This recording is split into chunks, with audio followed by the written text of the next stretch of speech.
This is Pete Feenstra for Get Ready to Rock Radio, talking to the great Richie Kotzen.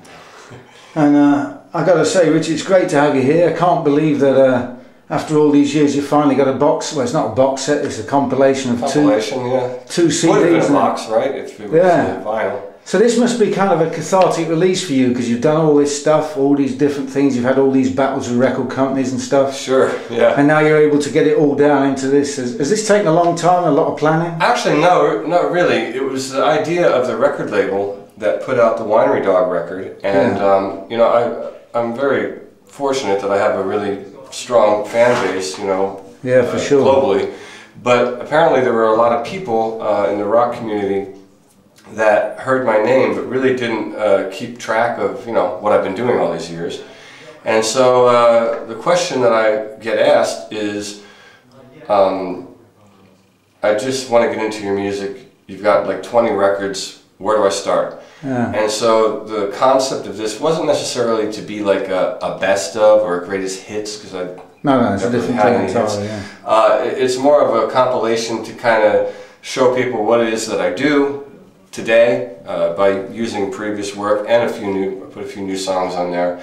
And so it's like a kind of a starting point for people that aren't familiar with what I do. And then on top of it, for the people that have been following me, like I said, there's 2 new songs, and then the second disc is all new recordings of previously released material. So it's a pretty... So that's a strand of continuity right there. It's a pretty comprehensive collection. So now, let me throw a quote at you from your mate Gene Simmons, and you know about this because this came out this week. He said, "Rock music is dead. It's almost impossible for new artists to make a living from songwriting. There is no industry anymore." Would you agree with that? I agree. I read his article, and it was funny because I have a lot of free time on the road, and I don't really comment on much of anything, you know, on the internet. I have to wear glasses like you, so to see I have to get them out. It's a pain in the ass, so I tend to ignore a lot of it. But I read that, and I read people like arguing with him, and if you really read what he's saying, there really is no argument. You know, he's 100% right, in my opinion. I've kind of lived through all aspects of the music business. I signed my first deal on an indie label in '89. That deal was bought out by a major label 2 years later.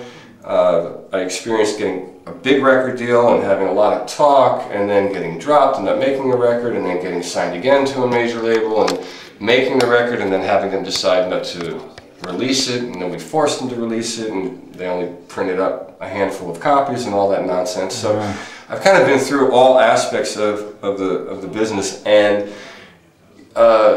currently the way it is now, actually it works to my advantage, because now I have a direct conduit to my base.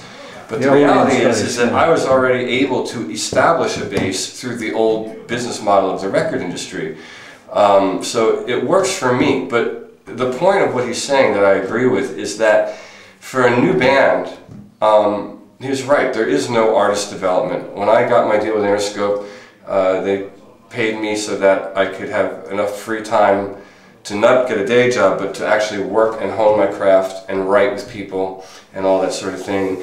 And there's so much involved, and so you know, now, you know, it's obvious. You know, I mean, record companies have collapsed. There's only a handful of major labels left. Our band, the Winery Dogs, for example, we had a great success with our record. Had it been 10 years ago or 15 years ago, we definitely would have ended up with a gold record for our first release. And because of the climate of the business and how it's changed, you know, we sold a fraction of that. So, and it was still considered a success. So, without, you know, arguing the point, I think he's 100% spot on. Now, where it becomes controversial is the headline. Rock is dead. So now naturally people read that and don't bother to read the content. No, it just draws you in, I guess. And so, you know, it pisses a lot of people off. Now, the term rock, people still love rock music. There's still a fan base. I'm able to tour, you know, and I'm going to keep making my records. And so, it's not that it's literally dead, but the whole model is certainly dead, and it's going to be a lot more difficult for new acts in this genre of music, you know, to break. And thinking about that and going back in your career, the thing that strikes me more than anything else is the scope of the music you've been involved with. Everything from blues, soul, fusion, rock, of course, the whole thing. And yet you seem to have had, because looking at it in terms of the old-fashioned business model, you were constantly fighting about with record companies about what you were going to play, about the artistic independence, I guess. Absolutely. I mean, the 90s was a nightmare for me because up until like 1995, I always had a record deal. And so that was how I was able to do what I do. Yeah. And throughout the mid-90s, it was, for whatever reasons, very difficult for me to find a deal. So it was really hard. And then once the internet thing happened, it opened up a lot of doors for me so I could go back to that base that I had developed and kind of reintroduce myself. So do you see yourself as a rock musician who dabbles in other genres, or do you see yourself as just being a musician that likes all kinds of stuff? I think I'm a musician that I just do the Richie Kotzen gag, you know what I mean? Like I don't really analyze it so much. I grew up listening to soul music like Stevie Wonder and I also grew up listening to rock bands like AC/DC. So I think somewhere in that variable is where my influences are, and that's why I play the way I play. You know, I can't play everything. I'm not going to be in a flamenco band, you know. But at what point, thinking about soul and thinking particularly about your singing, which has become ever more important, I think it's really come to the fore now. It's fantastic. Thanks. At what point did you feel comfortable with being seen as much as a singer as a guitar player? Not necessarily in a fan's eyes, in your own. In my own eyes, probably. Like when I was around 19, 20, 21, I kind of really came into my voice, and you know, I used to sing in my cover band a couple of songs when I was a teenager, and I never really... Arthur's Museum? Arthur Museum? Yeah. I never really took it seriously until the record company I was signed to, Shrapnel Records. It was time to make my second record, and my first record was instrumental, but my whole intent was to be in a band and play rock songs, not instrumental music. And so my second record was a vocal record, and I was auditioning singers and sending tapes to the record label. And finally the guy said, you know, I'm not really feeling the singers you're sending me, why don't you try to sing? So I think that would be kind of, you know, a better way to go. You sing your own songs. And so that was my first attempt. It was on Fever Dream, which I think was released in 1990. It's a shame you couldn't find that EP you put out with Arthur's... yeah, I think my dad still has like a could have had that as part of the thing you're doing now. Yeah, I think there's a box of those sitting somewhere in the garage in Pennsylvania. Okay. Yeah. And the Interscope album that you mentioned, was that the solo album that was never released? I never even made the record. It was a very interesting story though, and I'll tell it short. I spent a year in Los Angeles. They moved me out there, and the whole time it was really a fight because in my brain I wanted to produce my own record, and I wanted to make a soul-based rock record. So it was somewhere, I don't know what you would describe it as, but if you would imagine like Daryl Hall with an electric guitar and doing solos, you know, somewhere around, you know, Sarah Smile, Rich Girl, you know, but with some cool guitar. But presumably that would have had a commercial edge to it. I suppose so, but what happened with Interscope was we actually got to a point where Danny Korchmar was going to produce my record, who had just worked with Don Henley, and I loved that Henley record, and I had a meeting with Danny at his house in Santa Monica, and he picked songs that I wrote. We were going to co-write a few, and then he submitted a budget, and they approved it, and then at the last minute they changed their mind and said, no, we didn't sign you to be this kind of artist, we signed you to be a rock guy, and that's what you're going to be. And so I flipped out, and I demanded to be dropped, and they actually dropped me. And then, which was a good thing, I guess. I guess, I mean, I don't know, sometimes I wonder, like, what if I would have just did what they told me, you know, I have no idea. I mean, I certainly don't regret anything, because I'm in a pretty good position right now, so I'm happy about that, but I did flip out, you know, at 20 years old. You know, I figured, well, fuck it, there's plenty of deals out there. So yeah, and you've done great ever since. I got tons of things I want to ask you, but we should, because I only haven't got so much time. The Winery Dogs, that was kind of, would that be the first band that's ever really been built around you? Yeah, I mean, the other, you know, yeah, I mean from scratch, yeah, because and you hit 27 on the Billboard chart, so that's kind of a success. I know, we were shocked, and we were coming off an airplane and we got the email, and we were just thrilled with that news. Because honestly, I thought that, you know, we would make a cool record. I knew we would make a cool record. But in my mind, I'm like, all right, well, this would be a cool project for me to do. You know, play with Billy again and work with Mike. And I figured we'd make the record and play a couple of, you know, key market shows, you know, New York, LA, Tokyo, London, whatever, and call it a wrap. And then it turned into a whole other thing where we were on the road for a year. Wow. You know, we've been to Europe now 2 or 3 times and toured the States on 3 different cycles. So it really was a good thing for all of us. And you mentioned Billy there. Of course, I guess you played with him with Mr. Big. So yeah. Was that? Did you see that as a career progression at the time, or was that just something that you were asked to do and you thought you'd give it a go, or how did that work? Well, I think it was a nice opportunity for me. I definitely reached new audience and stuff, demographic, yeah, especially in Japan, and so it was fun to work with them.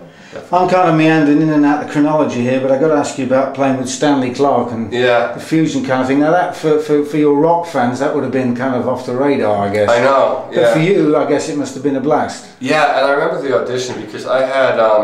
How did that come about? Yeah, the manager, Larry Mazer, was managing Stanley at the time. He had managed me many years prior.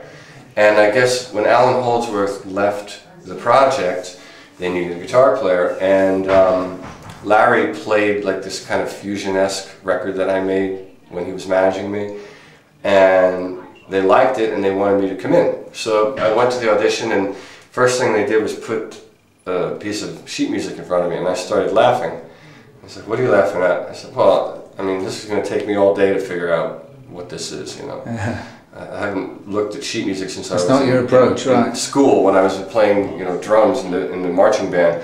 And so he sat down at the piano and showed me the composition, and we ended up playing for like 2 hours. And at the end of it, I said to everyone, "Well, I said, there's no way in hell that you're going to pick me for this gig, but thank you for you know, having me come in. It was an honor to play with you guys." And I went home. I'm pretty sure that night I went to see Kiss. I think they were playing at the Rose Bowl. I'm pretty sure that's where it was and what I did. And it was around Halloween, if I remember correctly. And I came home, I didn't have a cell phone back then, and I saw a message, and I hit play, and it was Larry saying, "Oh, they loved you, you got the gig." And so then we went in and rehearsed and wrote a bunch of songs and went up to San Francisco and cut the record. And it worked, and you're still in touch with him now, I believe. I haven't seen him in a while. It was funny. Last year I ran into him in a restaurant, and he was coming there to meet his son, and so he walked in, he had dark glasses on, and I walked up and said, "Mr. Clarke, we've been expecting you. Would you please follow me and I'll seat you?" Cool. And he's like, "Look, yeah, sure, no problem." And he looks down and sees that it's me, and of course, you know, that's a blast. I had a big hug. There's 2 things again. People have asked me to ask you. They're very obvious things, but you toured with the Stones on the Big Bang tour of Japan, I think it was. The Stones, yeah. I mean, what was that like? That's an obvious. That was pretty interesting. You know, it was one of those things where I didn't tell anyone I was doing it until after I played the first show on the tour, because I didn't want to jinx it. And even on the plane, I was like, well, there's a good chance I'm going to get there and they're going to be like, "Nah, we don't want you to open." But I did it. It was very cool. And reaching back into time when you went to play with Poison, which surprised quite a few people at the time, I think. But was it always the plan that you were going to write material for them, which you did quite successfully, of course? Well, you know, the whole Poison thing happened. It was kind of tied into that whole Interscope story that I told you, because when Interscope dropped me, I wasn't sure what I was going to do, and I had gone back to Philadelphia to figure it out, and the record company guy called me and said, "Listen, Bret Michaels has been calling me about you." And he said, "I know that's the opposite of what you want to do with your music." He said, "But I think you should at least meet with him, and then if you do it, you can circle back to me a year later and we can maybe do a record then." Because his argument was I wasn't really ready to make the record. So I went back to LA. What did you think? What did I think? Yeah. Well, then I thought he was out of his mind. I thought I was totally ready.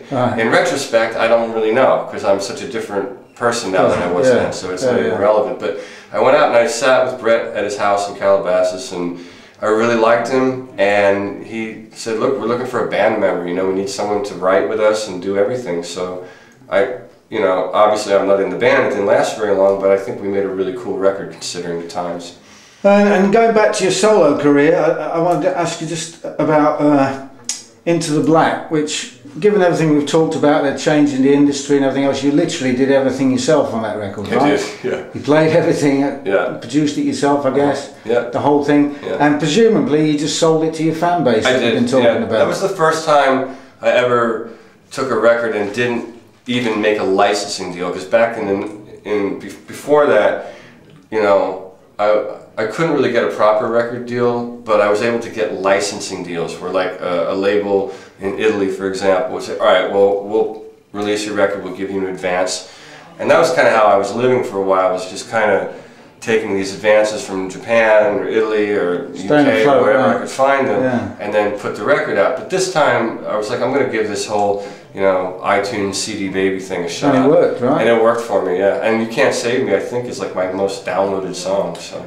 Okay, so for everybody out there, this brand new retrospective is called The Essential Richie Kotzen. It's on Loud and Proud Records. It's a 2 CD DVD project, whatever you want to call it, I guess. And you got a couple of new songs on there, War Paint and Walk With Me. Are they likely to be in the set tonight on the tour? Absolutely will be in, yeah. And the final question is pertains to that as well. I mean, what can we expect from the live show? Is it going to be a whole look back in the past sort of thing? No, I don't. Broad sweep? I go as far back as I need to. There's a point where I can go back where it's not relevant anymore.